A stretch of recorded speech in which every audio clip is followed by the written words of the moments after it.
on the garments of vengeance for clothing, and was clad with zeal as a cloak. According to their deeds will he repay fury to his adversaries, recompense to his enemies. To the islands he will repay recompense, so shall they fear the name of the Lord. From the west in his glory, from the rising of the sun, when the enemy shall come in like a flood. The Spirit of the Lord shall raise a standard against him, and the Redeemer shall come to Zion.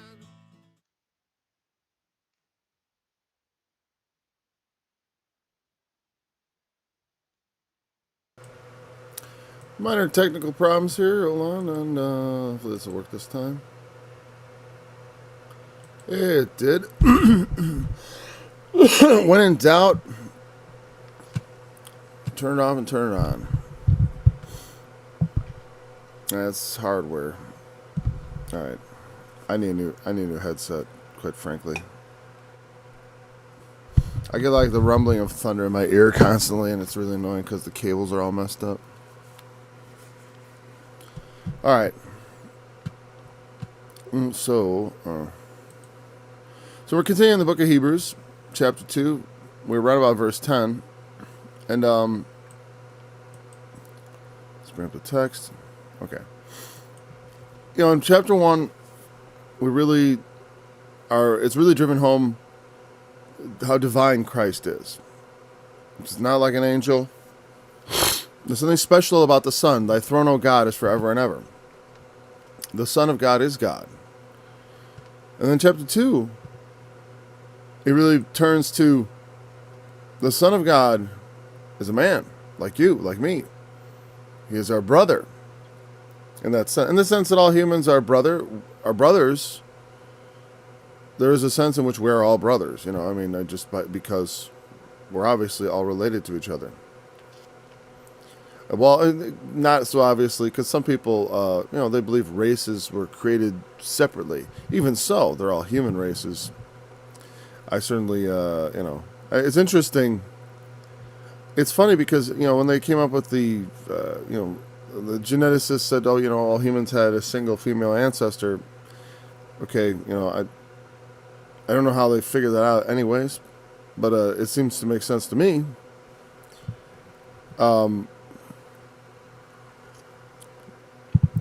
They trace it back, okay. But for some people, that was disappointing. That's something they didn't want to hear. They were all interrelated. Distantly, some more distantly than others. But through Christ, we're all made closely related. Like of a single immediate family. Brethren in a much more intimate sense. And we'd read through into some of this stuff, right? It became him for whom are all things, and by whom are all things, in bringing many sons to glory. We talked about bringing sons to glory. That's an important concept. Another place if you want to, there's not a lot where it just spells that out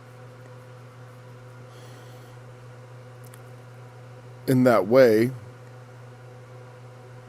Or at least it doesn't have the same feel. Like that's the mission. But Romans 8 also has, I believe it's Romans 8 I'm thinking of. Well, I'm just going to say that is what I'm thinking of. I'm not going to bring it up. I mean, I have my Bible collection here. I can look at Romans 8. I'm doing it even as I said I'm not going to do it. I'm not going to bring it up, though. I'm just going to check to make sure that's proper. Yeah. In the yeah. Yeah. Romans 8. Talking about how sort of the invincibility of the elect and how the entire creation groans and travails. We ourselves waiting for the adoption, but the verse in particular, let me see, it'd be easier to spot in my Bible.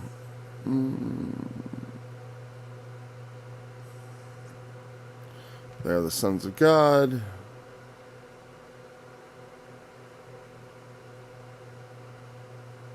And the glory that shall be revealed.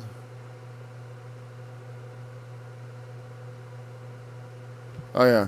It's like verses 20 and 21 where it talks about the creation being subject to vanity. But for the purpose it was subjected in hope. Because that the creature or creation itself should be delivered from the bondage of corruption into the glorious liberty of the children of God. As there's again same kind of idea that in the resurrection promised the full realization of us. I mean, we are the children of God now through faith, but the full realization, like it says here in Hebrews in verse 8, where it says, we do not yet see all things put under his feet. So we are also the sons of God, but we don't see ourselves made the sons of God with all the, and glorified as it has been promised in the scriptures. We haven't seen it yet. It exists as a promise, which we take as certain because we put our faith in God, right? And certainly it can be relied upon because God is true. So, in bringing many sons to glory, okay, but to make the captain of their salvation, the one who is the leader. The captain means like leader in Greek too. Arkatos or something like that, but whatever, it means the one who goes in front. The captain of their salvation, perfect through sufferings. Something I mentioned too, that Jesus, in some ways, though sinless, had, to be complete, he had to fulfill his mission. To be perfect. Now, I'm not talking moral perfection, but I'm talking perfection of purpose. You know what I'm saying? Like, in the terms of purpose, I won't be perfect until I'm dead. Or till the Lord come. Then my purpose will be fulfilled. And in that sense of perfection of purpose, I will be perfect. I will be complete. In some ways, though, it's not possible to be complete prior to fulfilling all your purpose. Unless there's just at the tail end of your life a bunch of idle time. A lot of people live their life that way, don't they? I don't know. It depends on what you see as your purpose. But for some people, they see their purpose is to collect a pile of money and then take their ease for the last part of their life, to just have almost no purpose. And not that one shouldn't eat the fruit of their labor. I'm not saying that at all.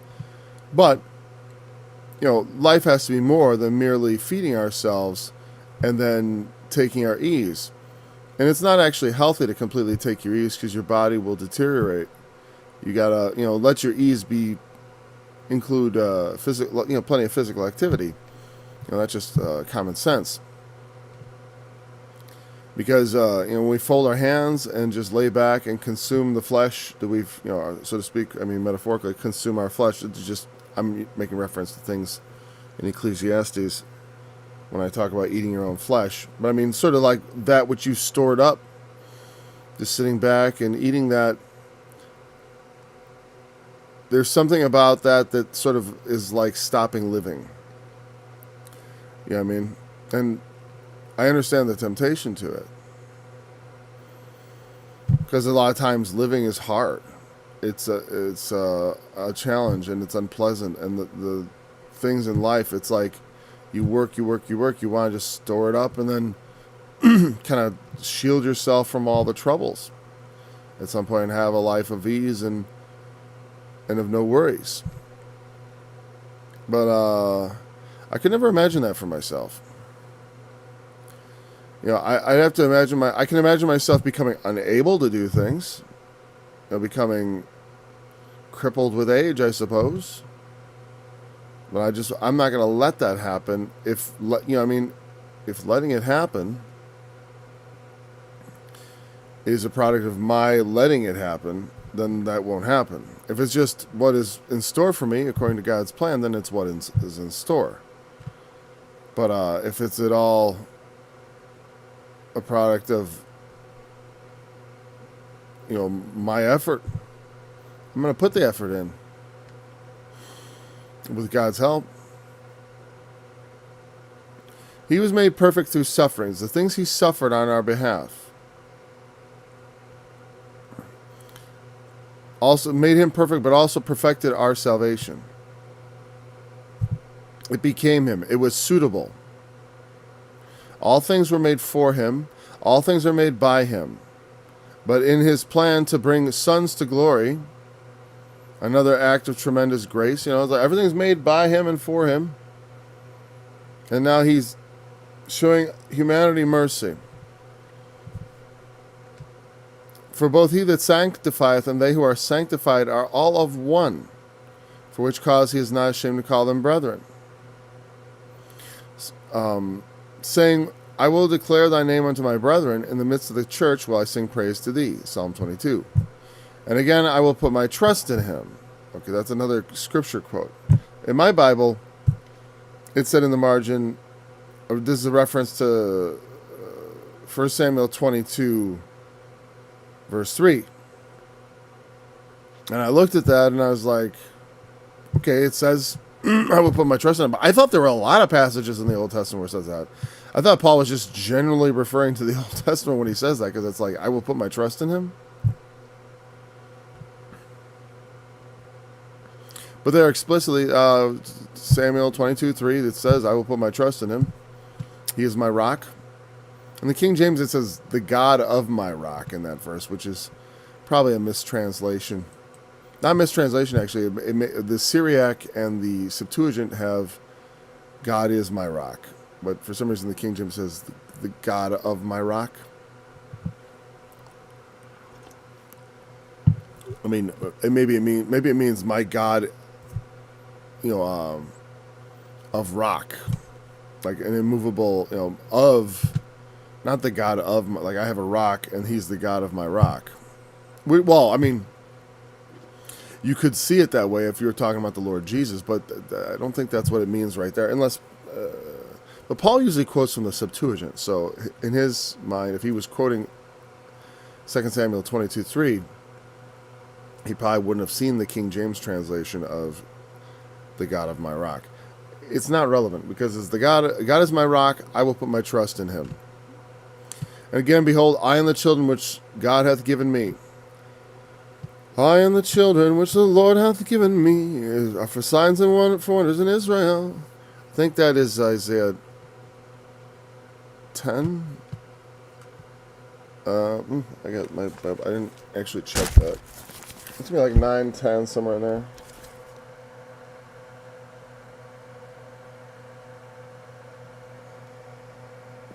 Oh, wrong place. Isaiah, close. Isaiah 8:18.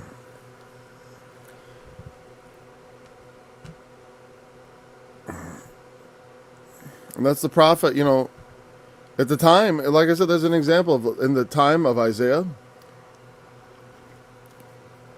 that scripture referred to Isaiah and his children were literally signs. His children had names like, they were called, he gave them names, like haste to the spoil, speed to the prey. And just stuff that was really clunky but had prophetic significance. And he, and Mahar Shalal Hashbaz. Well, that's haste, spoil, speed, prey. And so that's the near fulfillment. But also there's another sense in which that is true.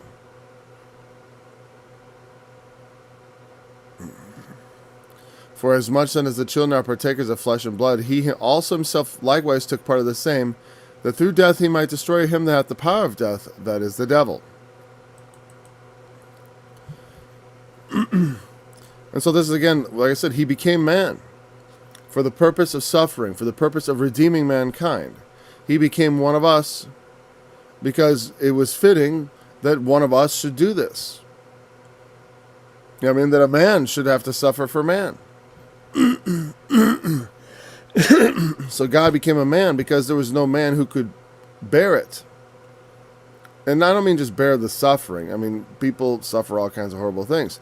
But bear voluntarily laying his life down. Bear the thing, because he had to bear things in a different way than other people. Like, his suffering is different. One, on a level, he's going into it willingly. I mean, though he said, not as I will, but as thy willest, in the garden, even so, he submitted to the will of God and went. And I've said before, it's like, knowing he doesn't have to suffer. I mean, he's not, he doesn't have to suffer. Not just like he's suffering unjustly, which is always a tremendous stress on the human mind to know that you're suffering and it's wrongful. Or it can also be actually a great relief, in a sense. I mean, it can cause bitterness and and anger. I'm suffering and I'm innocent, but also you can take great comfort. I'm suffering, but I'm innocent. It depends. One of the people crucified with Jesus, was resigned to his fate because he knew we have this coming. But that's very cold comfort. This is what I have coming. It's not what I would have had chosen for myself. But what Jesus did was not what he had coming. He knew this. He also knew he could stop it. So he had to, he technically had the power to put an end to it. But he submitted himself to it. But with these verses that he quotes, like from Psalm 22 here in verse 12, and I said in Psalm 22 is very important because, I didn't bring it up before. Let's just bring up some parts of it. I mean, we've talked about this. It bears repeating. We'll just briefly touch on a few things. Of course, the most famous thing, is the first verse, my God, why have you forsaken me? Oh, I didn't switch it over yet. Sorry. I don't know why it does that. My God, why have you forsaken me? Why are you so far from me? I cry, you don't hear me, right? All these things. And it goes to, and then it gets to this part around 14 where, even so, like back, they're surrounding me. They gape on me with their mouths like a raven. I'm poured out like water. All my bones are out of joint. My heart is like wax. It is melted in the midst of my bowels. My strength is dried up like a potsherd, and my tongue cleaveth to my jaws. And thou hast brought me to the dust of death, for dogs have compassed me. The assembly of the wicked have enclosed me. They pierced my hands and feet. They pierced my hands and my feet. I may tell all my bones, not a bone of him was broken. They stare at me. They part my garments among them and cast lots upon my vesture. But be not thou far from me, O Lord, my strength, haste thee to help me. Deliver my soul from the sword, my darling from the power of the dog. Save me from the lion's mouth, for thou hast heard me from the horns of the unicorns. Terrible translation. Thou hast heard me from the horns of the unicorns. Terrible, terrible translation. Boy, sometimes I forget that's how it's translated. Which is one reason why, King James only people. How do you explain that? That's trash. You know what I mean? Terrible point. I love the King James. Obviously, I use it, but that's terrible. You have heard me from the horns and the unicorns. They had to be scratching their heads. But actually, it belongs back. See, where sometimes they do this, like, save me from the lion's mouth. And then they won't say the verb. They'll just say from the horns of the unicorns. And unicorns is probably wild ox or something like that. Or a bull, some kind of bull. There's no word in Hebrew for unicorn, But whatever. Save me from the lion's mouth, from the horns of the bulls. And this clause actually is separate. For thou hast heard me I will declare thy name unto my brethren. Thou hast heard me is a transitional thing. What did you say before? Oh, you don't hear me. Oh, you do hear me. Wait a second. Like I said, the beginning sentiment of this psalm is not true. God does not forsake us. He certainly doesn't forsake Christ or David who wrote this. I will declare thy name unto my brethren. In the midst of the congregation, I will praise you. Only those who are only Christ who was raised could say that. I mean, not as opposed to anyone. I just mean like a man who was crucified and died and was no more. That's nothing. Can't say, I will declare in the midst of the congregation your name. But look at verse 24. For he has not despised, nor abhorred the affliction of the afflicted, neither hath he hid his face from him. But when he cried unto him, he heard. And that's the message of this psalm, that God does not forsake the righteous in their sufferings, least of all Christ. No, and that he heard him. He did not forsake him. He raised him from the dead. But for a moment he forsook him. No. You don't momentarily forsake someone. That's not that's not forsaking. You know what I mean? That's like, you know what I mean? You don't momentarily, like if you turn your back on someone for a moment, that's not really forsaking. Even if you did that. I'm not saying God turned his back on Jesus for a moment. His eyes were on the cross. Are you kidding me? That's too melodramatic. I'm sorry, I just disagree with that whole line of thinking. You know, based on Psalm 22, I don't see where that sermon comes from. It just comes from the mind of people who have too much imagination. And not, well, in a sense, or in a lack, not too much imagination, like who are too concrete in their thinking. I don't want to dwell on that. It's just something that for a long time, since I was made aware of it, in my early days, I became aware of this thing where people, you know, developed this whole doctrine that God had to turn his back on Jesus because he had become sin, and God can't bear even the sight of sin. And it's like, he was only metaphorically, he wasn't literally sin. He became sin for us in God's purposes. It's in God that he becomes sin. It's only in the reckoning of God anyways. It's not actually like, sin doesn't have an embodiment. Not a real one. I mean, you know, if Jesus became the embodiment of sin, that honestly, there's something so contradictory about that. Like that, if it was literally so, I don't know. It's interesting because it's like I've studied the Bible up and down, and I haven't really found anything that justifies that, other than people reading too much into passages literally, doing too much literalist thinking, which is always, it shouldn't be your default position. I'm not sure what the default position should be. It should be prayerful, I guess. But the point is that he is the idea of Messiah as brother, as brother to humanity, as he is the Son of Man. So Jesus came calling himself the Son of Man, the Son of Adam. Not Adam with a capital A, with a small a. Son of humanity, Son of mankind. And in thus being the Son of Man, the Son of mankind, God in the flesh, he became our brother.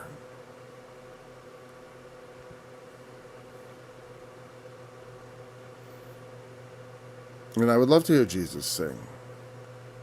It would be strange. And again, I will put my trust in him. I mean, though this was written by David, of course, like I said, I don't take it so literally that I think Jesus has to actually sing. Though I see no reason why not. He invented the voice, I will declare thy name unto my brethren. In the midst of the church I will sing praise unto thee, and again I will put my trust in him. And behold, I am the children which God has given me. Well, that I am the children which God has given me speaks somewhat to election and stuff, just like the idea of it in bringing many sons to glory. God has a purpose. For as much as the children are partakers of flesh and blood, we partake of flesh and blood. And again, the word partake in there, I used to, when I was a student of the Shepherd's Chapel, read a bit more into that than is probably warranted. As far as partake of flesh and blood. In terms of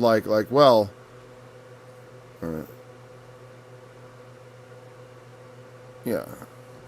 The word is koinoneo, which is the same word we get from fellowship. And it means to share, to have a share in. But I read it as I was taught to sort of read into it this idea of the children, like the God's elect, having a pre-incarnate existence from which they were taken and then placed into bodies, which I don't believe in. I believe that we are formed in the womb. That's where I began, and that's where I came into being, as I am now, and as a mind, as an independent, self-aware individual, I started in my mother's womb. But of course, in a certain sense, when in the purposes of God, I've existed since God first conceived of making the world. And when I appeared in that plan, in his reckoning, that there's a sense in which I come from there. It's like, yes. Because it's like, it's two ways of looking at things. A sort of mechanistic, materialist point of view, and not materialist in the usual sense you think of with atheism and materialism. I just mean in the sense of that coming to life in the world, in the material world, becoming expressed in this world through being born and living in the flesh. That's one thing. But existing as a concept in God is obviously, we still have things like that. We call them ideas. Like someone might conceive of a new kind of transportation or a new form of energy or something that they conceive of as that has to be made, but it isn't made yet. And so when they conceive of that, it doesn't yet exist, but it's kind of there. It's like when I write a song, I'll have an idea for a song first in my mind. It may even be fully formed, but it has to be fully fleshed out and realized. Maybe the way I need to provide certain kinds of instruments.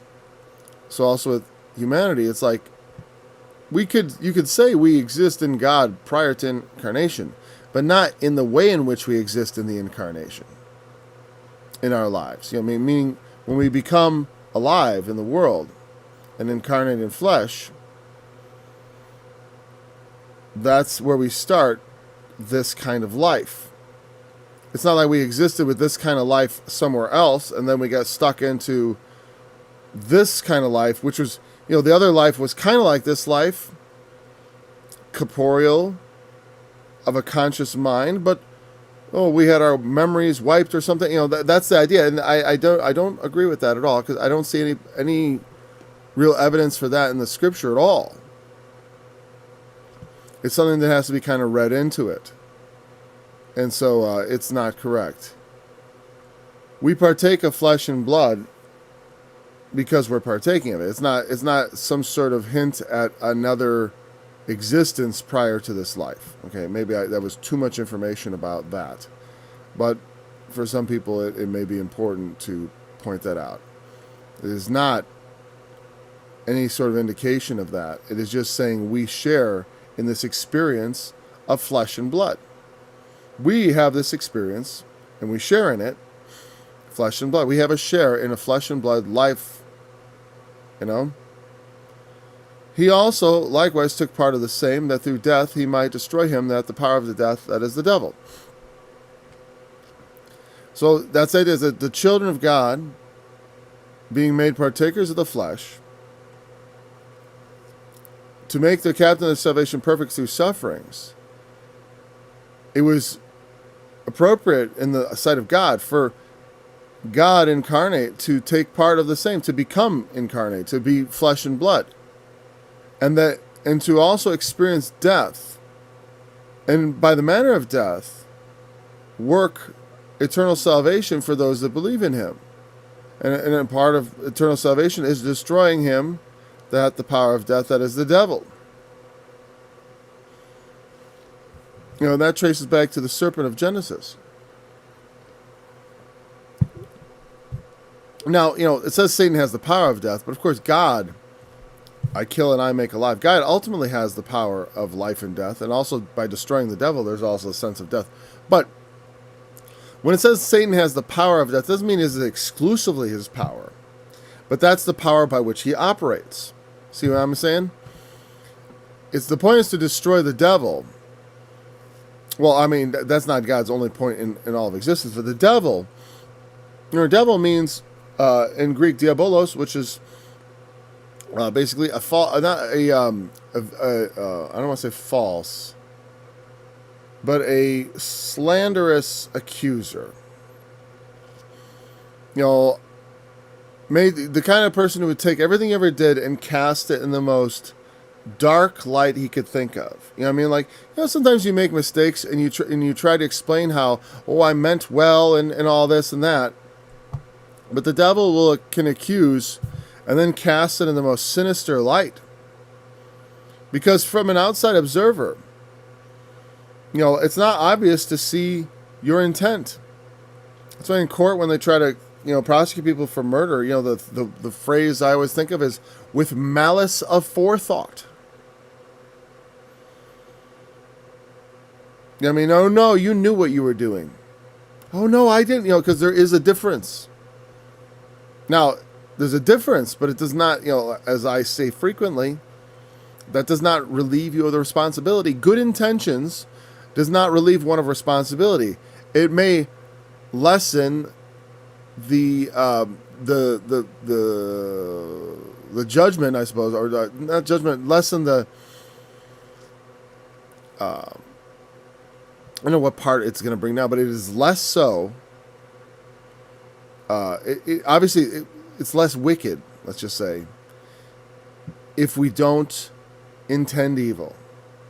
Yes, you're not as bad a person for doing, if you don't intend to kill somebody, but you do through an accident or through mismanagement or lack of attention, or, there's other ways we can go from manslaughter to totally innocent on that front. But then when you start getting to it's intentional, it's planned, then it becomes murder. So there's a difference. It doesn't change the fact that someone's dead. It doesn't change the fact that if someone gets killed through my negligence, I'm still responsible.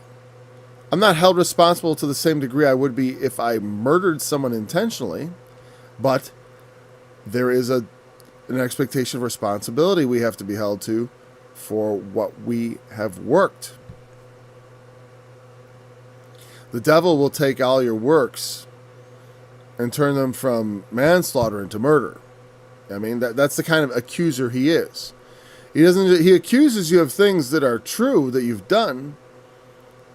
Because it's not hard to look at a man and find things he's guilty of.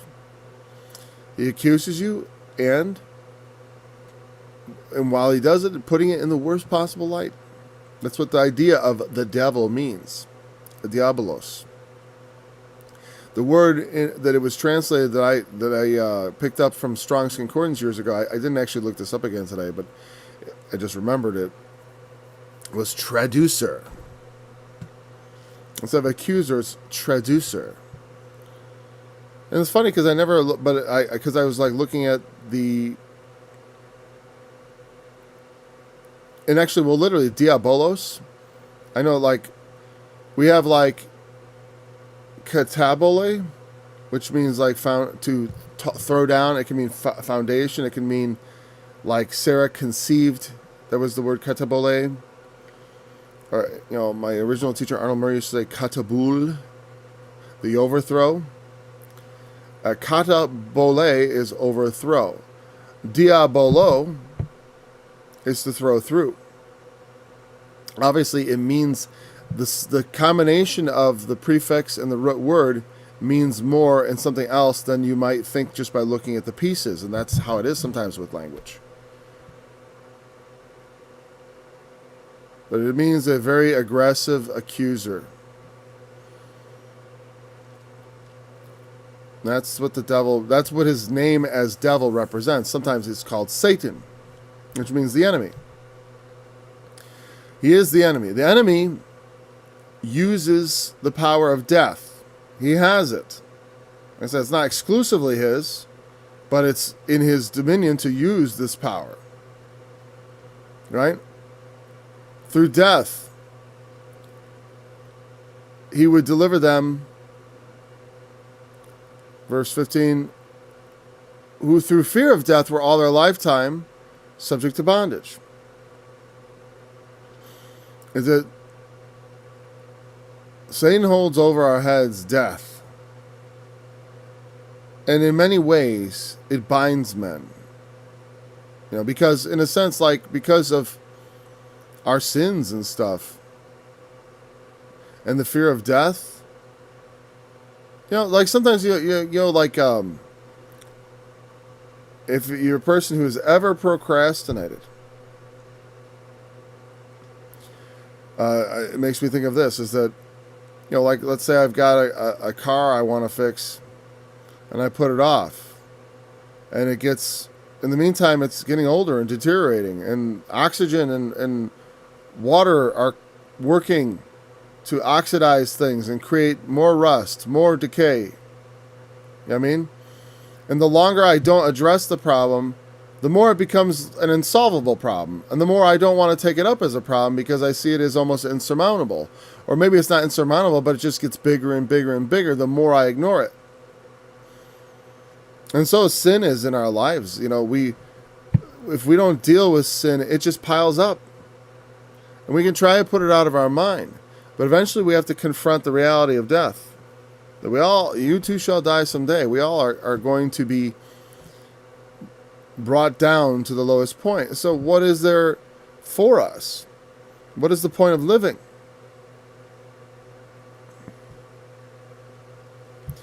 Well, the point of living is that we might be redeemed from death and live forevermore.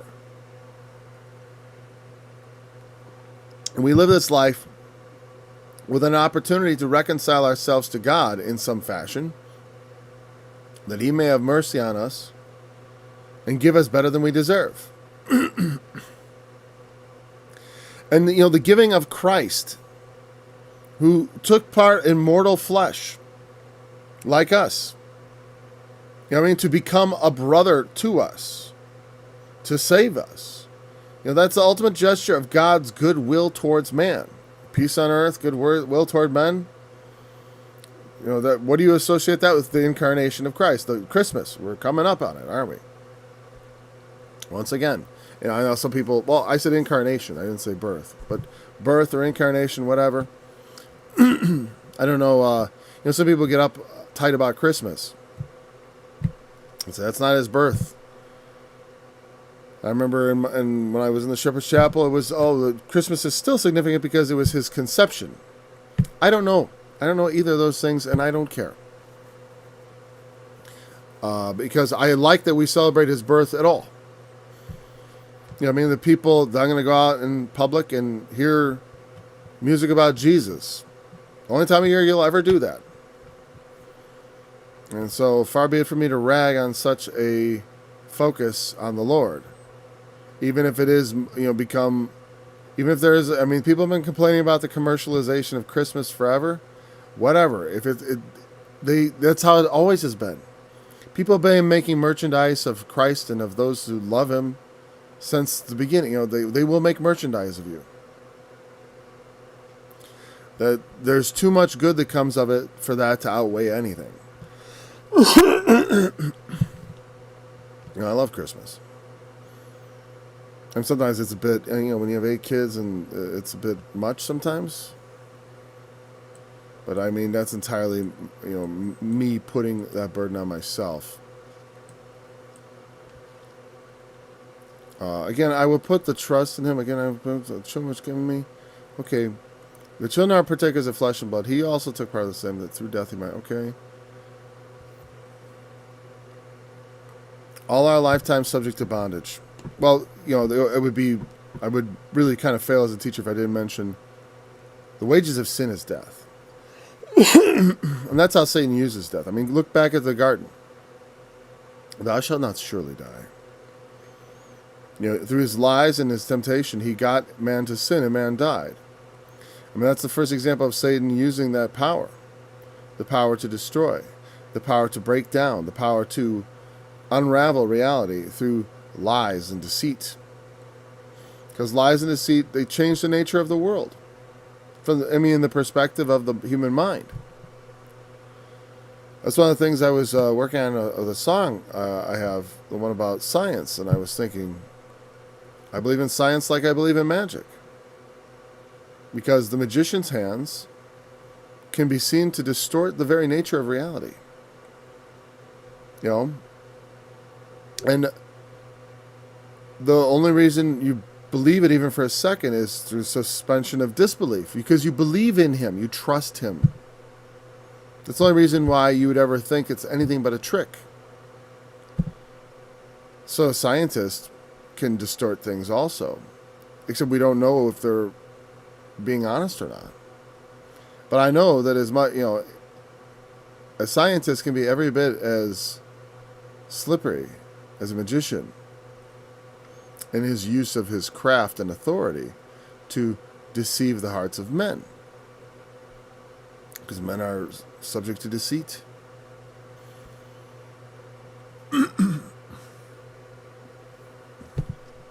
Lies distort the world. And that's why I brought up that, because it's like a magician. It's like a trick. Oh, it's not that way. Really? Now in my mind, the world has been changed because I got lied to. And I believe it. And so Adam and Eve, they bought the lies, and they ate the fruit, and they reaped the harvest, death. And so we are also subject to the same bondage through sin. The wages of sin is death. And that's why we have reason to fear death, because we're sinners. That's why we die. And that's why for sinners there is no hope beyond the grave. Because you died because you're a sinner. What do you think that then you're going to have some afterlife where you I mean, people who think it just happens. It doesn't just happen. If there's a life beyond this life, God is making that life, sustaining that life, judging it. And we will not pass into it without facing the judge. And I'll tell you what, sinners have every reason to fear. To fear death, and to fear that judgment. In some ways, we are subject to bondage through sin, but also through our fear. And because it makes you think of the law, where he talks about the bondwoman, Hagar, and Sarah. How that the bondwoman is the law, Sinai. And there's bondage in that. Because the law, you're bound to do the whole thing. It's just another way to look at the idea of bondage. And it was explicit in the law that if you want to live, do what I say. And your days will be prolonged. If you don't do what I say, you're going to die. In the gospel, we've been asked to believe what he says, and that he would do works in us through the faith we give to him. Through the faith we exhibit, we have God works through faith, as opposed to us working through the law and trying to be pleasing to God one piece at a time, so to speak. God rather reconciles us to him through Christ and his sacrifice in one move. He reconciles us and makes us his sons, sets us on the right path, provides us with his Spirit that he may guide us.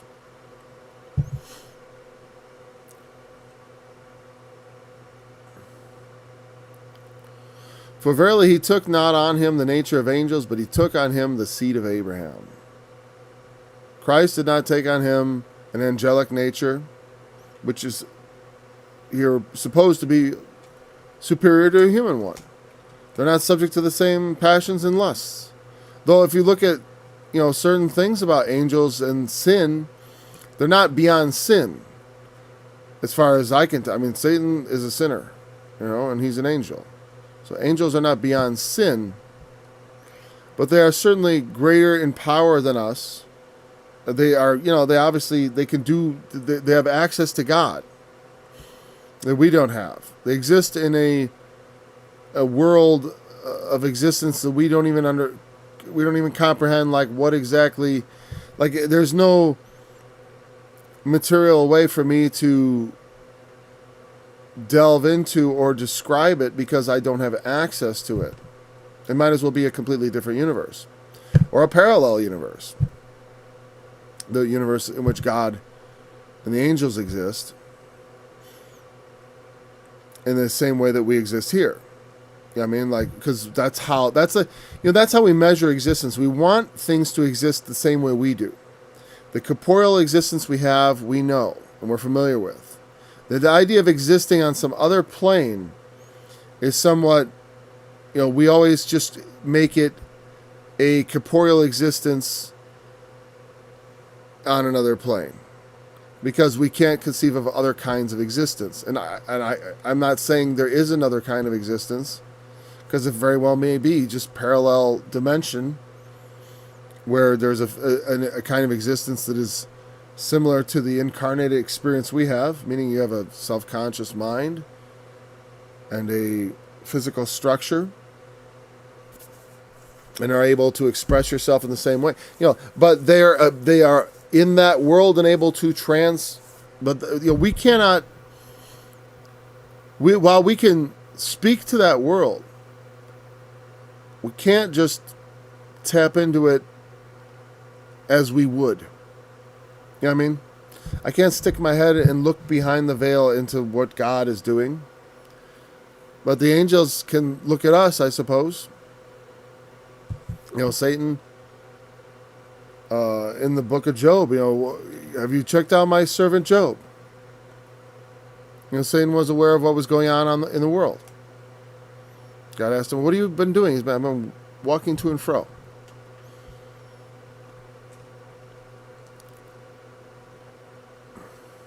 Angels have a slightly superior nature.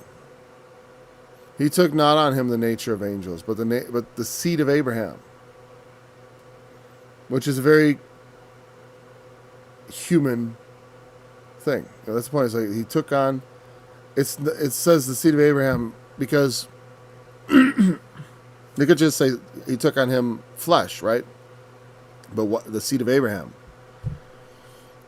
Because if he were to say it, the nature of angels, but took on flesh, it would almost sound like he was degrading his incarnation.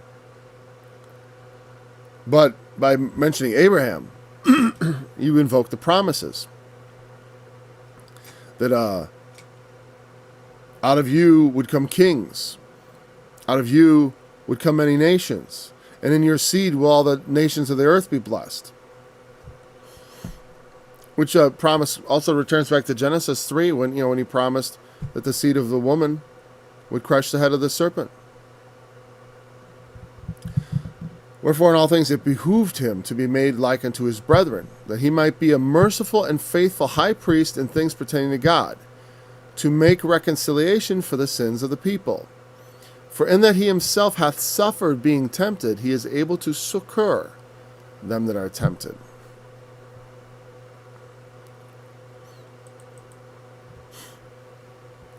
It behooved him to be made like unto his brethren. Again, it's going to be something like suitable. I want to look up the word real quick. In all things, it was behooved.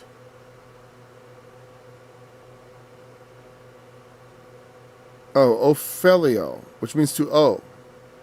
But it was, it was owed.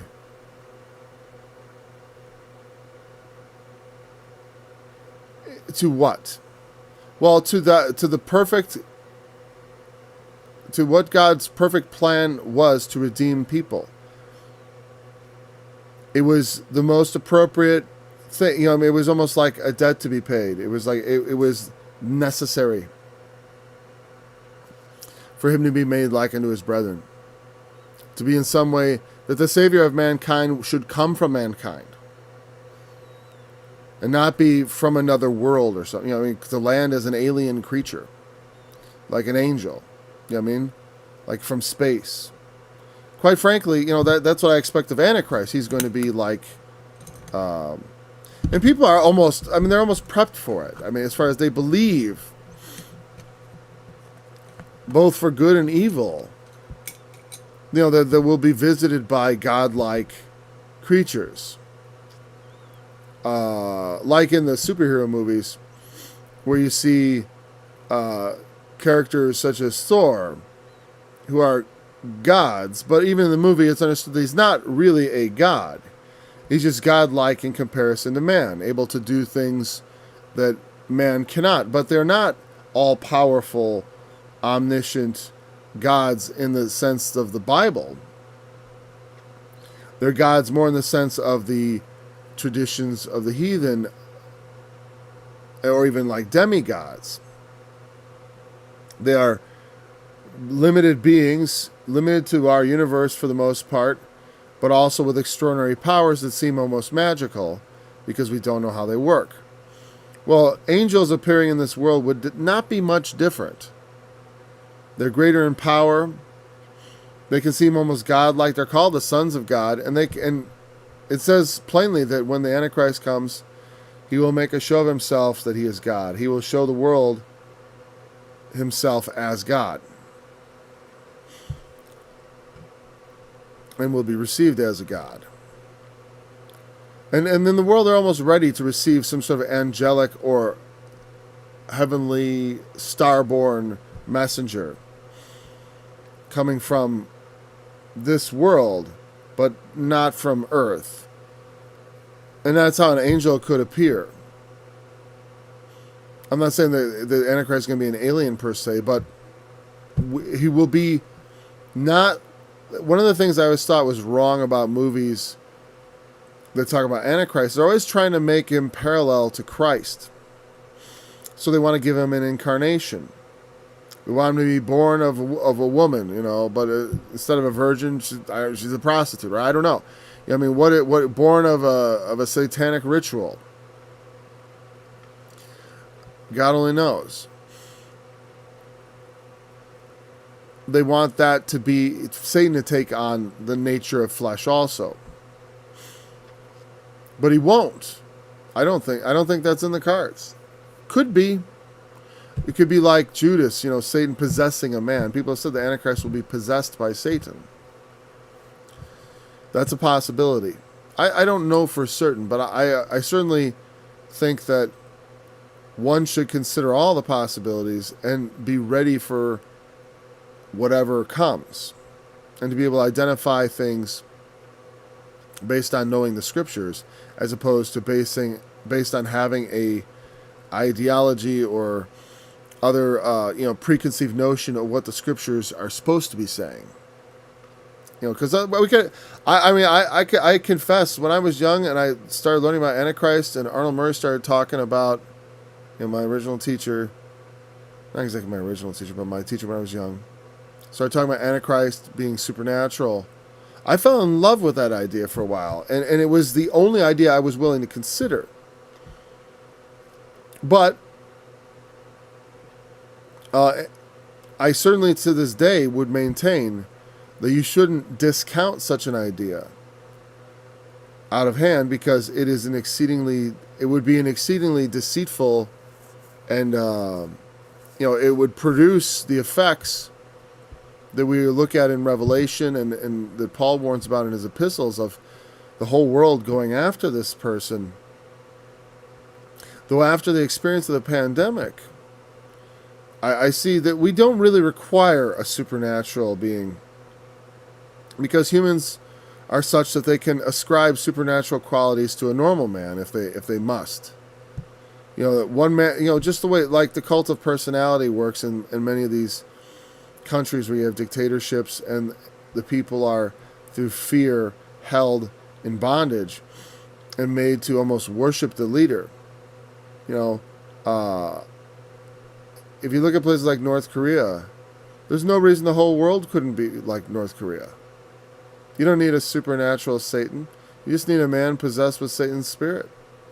You don't need, just like the mark of the beast. You don't need a microchip. Look at the pressure to wear a mask. There's tons of pressure. Very few people will just defiantly not wear it.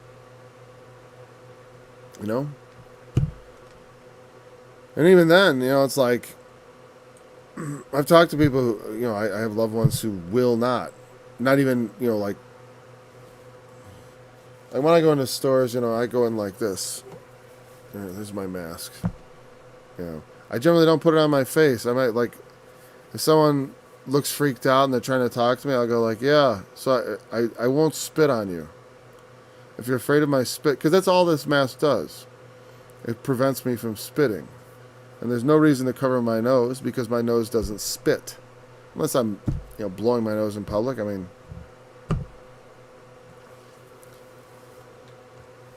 so anyways, you don't have to have a supernatural Antichrist, though. That would be, that would be one that I could see deceiving almost the very elect. Because I do, but it doesn't have to be. I'm telling you, the peer pressure can be quite intense. And humans, predictably so, are not necessarily the most morally upright creatures who are going to stick to their gun. There are plenty of people just wearing masks who genuinely don't believe that it's doing any good, or even that it's even like, or certainly that they can order anybody to wear one. I don't have that's, to me, like I said, it's like I will put it over my face if I got to talk to somebody, especially if I have to approach them. If someone approaches me and they see me not wearing a mask, that's their choice. That's the way I look at it. If you fear someone without a mask, then don't come up to me and talk to me. Because if I open my mouth and germs come out, I'm not going to be held responsible for you starting a conversation. It's one thing if I'm like yelling in public and spitting all over people, but also humans have been spitting all over each other for thousands of years. That's what gives us a strong immune system. Contact. The idea of minimizing human contact may be one of the worst ideas people have ever come up with. I'm serious about that. I don't know what the fruit of all that is. There's always the unforeseen consequences of things. We try these experiments in real time, and it's just insane to me that we would just experiment like this, that no one has ever really studied it, but they're going to say this is science anyways. Something that's never been proven isn't science. Partial data isn't science. Also, treating people like animals isn't science. I don't need a damn muzzle. It's basically like saying, you know what? We don't trust you to not just spit all over everybody, so wear a diaper on your face. All the time, wear a diaper. Wear a diaper. You can't be trusted.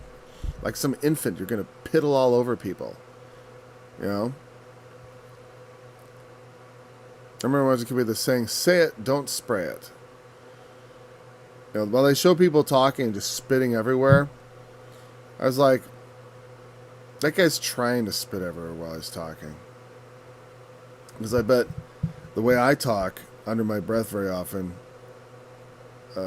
excuse me, something like that, you're not going to see massive amounts of water droplets flying out.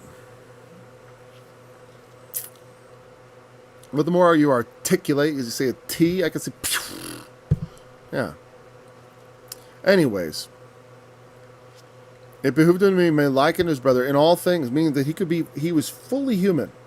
He was not like just some spirit creature made to look like a human. He was genuinely a human being, flesh and blood. That's important. Christ was genuinely a flesh and blood human being, but also genuinely God. Thy throne, O God, is forever and ever. He was God and man in one.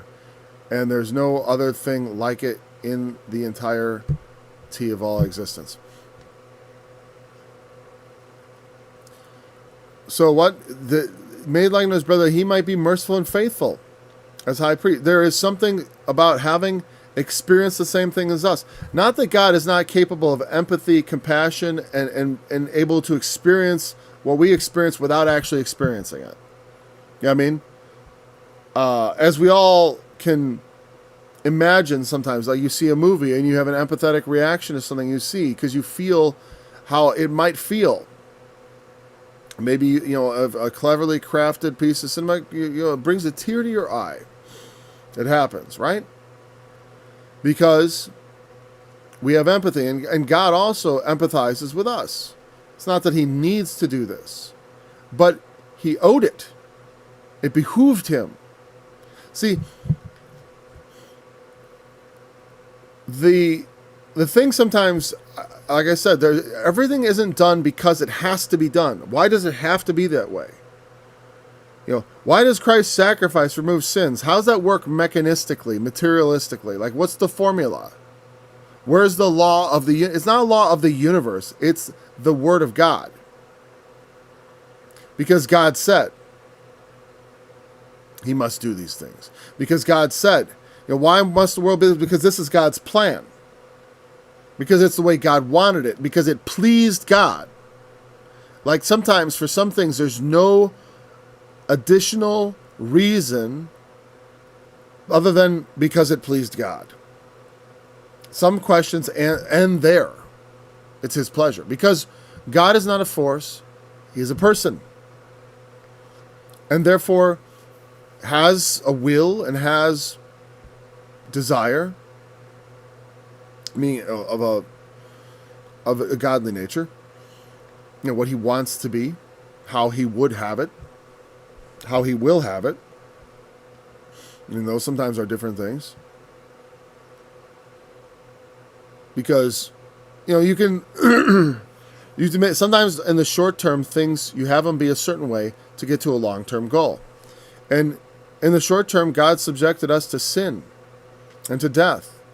That the long-term goal of bringing many sons to glory could happen. Because without that subjection, without the degradation of man, without man's fall, his salvation is not, it's not in a sense necessary, and but also man is diminished thereby. Because he no longer becomes he that overcomes death. He no longer becomes he that is redeemed from death. And who was, who God raised up. But becomes rather just a creature of no consequence. like a beast. In a sense, because not knowing good or evil. Not like God. So in order to be a merciful and faithful high priest, he owed it to be made like unto us. Owed it to what? To the purposes of God? It behooved him because of God's purposes? Because God, and also because maybe that's how God wanted us to see it and to see him. He wanted to make his relationship with us based on him being one of us.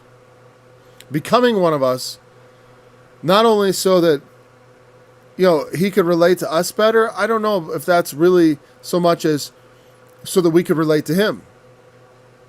I want to have a high priest. It's not so, yes, he's merciful and faithful, but so that I could see him as merciful and faithful. So that we could experience him as high priest in a way that we could feel kinship to him. And that he has suffered being tempted. Because there's suffering and temptation. And honestly, the word suffer it probably means something like experience. It does not necessarily I'm not going to bring it up. It's right in front of me, though, from Bible Hub. Someone gave me another Bible software I'm going to look into, but I haven't had a chance to yet. Might be merciful pertaining to God to make. Oh, suffered. Pasco is suffering. 3958. And it means to suffer or to be acted upon. Suffer has the force of being subjected to.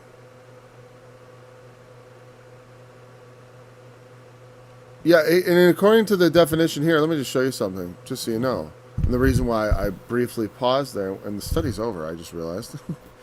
But just real quick, because we're finishing this chapter, I don't want to go back to it. Look here, suffer, Pasco. To suffer, be acted upon.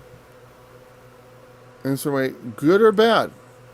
It doesn't always have it does not have an explicitly negative connotation, though in English it does. Okay? But we can still, if we go to idiomatic uses, like places where they say, well, suffer it to be so. Meaning allow it. Allow something to happen without acting to intervene and stop. Meaning just don't intervene, don't involve yourself, don't just suffer it, let it happen. Be acted upon as opposed to acting upon. And that's, and the idea of we also have the word pathos that comes from this, I believe. All right, it means to be affected from the outside. And Strong's has to suffer, comes from, in a certain sense, is primarily a verb to experience a sensation or impression, usually painful, but not exclusively. It is usually used of that. Why? Well, I want you to think in terms of God. God, what is it? Him for whom are all things and by whom are all things. God. It's part of why God is male and not female. People say, why can't God be female? Because he's God. And that's what people say, that's just sexist. It's like, no, because God is the active principle. He acts on. He makes the world. He acts on the world. It's no different than how babies are made. The active principle, the one who acts on, is the male. Now, you can turn it upside down and around and all that, but that's not how it generally works. Look throughout nature, you see the male working to fertilize the eggs. He has to act on things, He has to get going and act on them. But the idea of suffering is the opposite of what the active principle of God is, to act on creation, to subject it to his will. You know what I mean? That's what God does. God subjects creation to his will. But here, God is made subject to something else, to the will of God, but by being incarnate and subject to the Father, a higher principle in God, because in God, the Son is subject to the Father. He's subject to the Father's will. The Father's will is the Son should suffer, experience, be acted on. Being crucified is a very good example of suffering, not because of the pain so much. I mean, there is the pain of the suffering, but suffering it to be so. That's why I was saying his suffering was greater, because he had to suffer it to be so. When he is the ultimate, it is by his word, by the word of the Son of God, by the Logos, that the world was made. And through suffering, he by whom are all things, to passively allow himself to not intervene, to just, I'm just going to let you act on me. And not just, wash my feet, which is a nice thing to suffer it to be so. And that was another example. He said, suffer it to be so. She's done this for my burial, when she poured the expensive ointment all over him. suffer the little children to come to me. There's a lot of things where he would allow things to happen. Suffer it to be so, to be acted upon, as opposed to being the active one. That we're not as consequential. But where it's like, okay, yeah, all right, let the little children come on, I'll suffer it. Not the same as they're going to take me away, they're going to whip me, they're going to kill me in the most painful, horrible, torturous way. I'll suffer it to be so. Because it was in his power. Because the suffering is not the same if it is not in your power to say no. And I mean, even if you go, here's the thing, it's always in your power to say no. Even Christ had the power to say no. I mean, but that's not the same as actually refusing the thing. Because sometimes it's not in our power. We suffer whether we want to or not. But he suffered willingly. And we suffer whether we want to or not. So it's not really in our power. We can say no, but it still happens. But he could say no and nothing happens. That was, and one of the things is like, it's funny, I remember in the Last Temptation of Christ was a huge controversial movie. They really went after it. And I remember seeing it with my dad and thinking, this is not as... It was supposed to be this terrible movie. I mean, it wasn't... I'm not necessarily recommending it. But I remember watching it and I was like, oh... it's kind of a fantasy. But it's not... In the end... He still dies on the cross. But there's a moment where, like, the last temptation is, hey, come down off the cross. That was the last temptation of Christ. That was the thing, is like, come down off the cross and live a life, run away, escape, And a lot of the movies taken up with him having a life. But in the end, I guess I'm ruining the movie, but nobody ever watches the thing. In the end, he kind of wakes up out of this and is suffering death. And is not, the last temptation is cut down off the cross, is the message of the movie. And the way it's carried out, maybe some people don't like. It's not an explicitly Christian film, but it's not an explicitly anti-Christian film either. It's just a artistic, I mean, some would say it's blasphemous. I would always say it's blasphemous as it's meant to be like a replacement of the truth.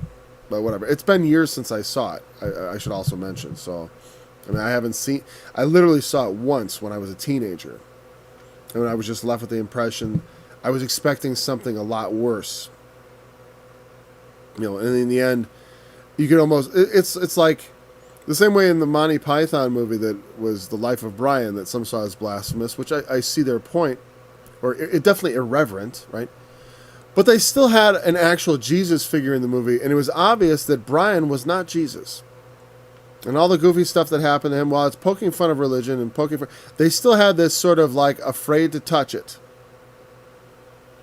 You know what I mean? There was this sort of still a super... And I felt the same way about that other movie. Like there was this almost superstitious, like, let's not ruin the story by messing with the actual Savior and what he accomplished. That's my impression.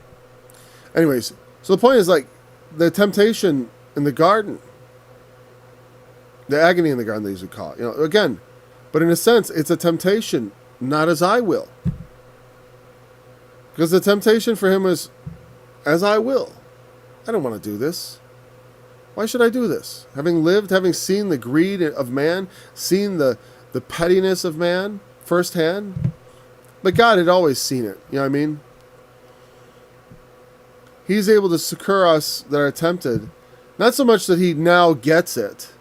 I don't think he's always gotten it. God gets it. From the very beginning. He's not like, what is all this temptation stuff? I don't understand. Why can't I do right? It's not like that. God understands temptation from the word go. He has perfect empathy. He didn't need to be incarnated to be able to empathize with us. But by being incarnated, we are able to receive his succor. And what is succor?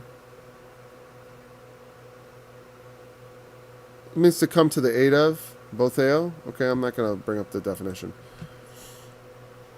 He's able to aid us in our temptations. It's not so much, I think, that it's like, oh, he knows now. But rather, we see him. We see Jesus.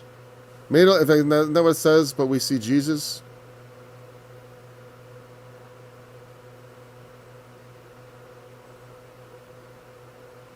Made a little lower. I think maybe that's chat. But we see Jesus. We see not, but we see Jesus. Whatever. But that's the point. Is that we look and we see Jesus, who has suffered, not taking on the nature of an angel, not coming in power, but coming rather in weakness, coming as a man, suffering those things. And then through that, being able to reconcile the sins of the people to God through his sacrifice, and also the people to be able to receive the comfort. He is therefore able to comfort us because we can say, look at him. We receive comfort because we know he suffered the way we do. We can empathize with his suffering. And then when we know that it's on his behalf, on our behalf that he suffered, that it works all these great things. Well, I've gone 20 minutes over. I'm sorry. Anyway, so thanks for joining me in this study. We'll pick it up with chapter 3 next time. If there's anything more to be said here, I will certainly try to bring it up next time.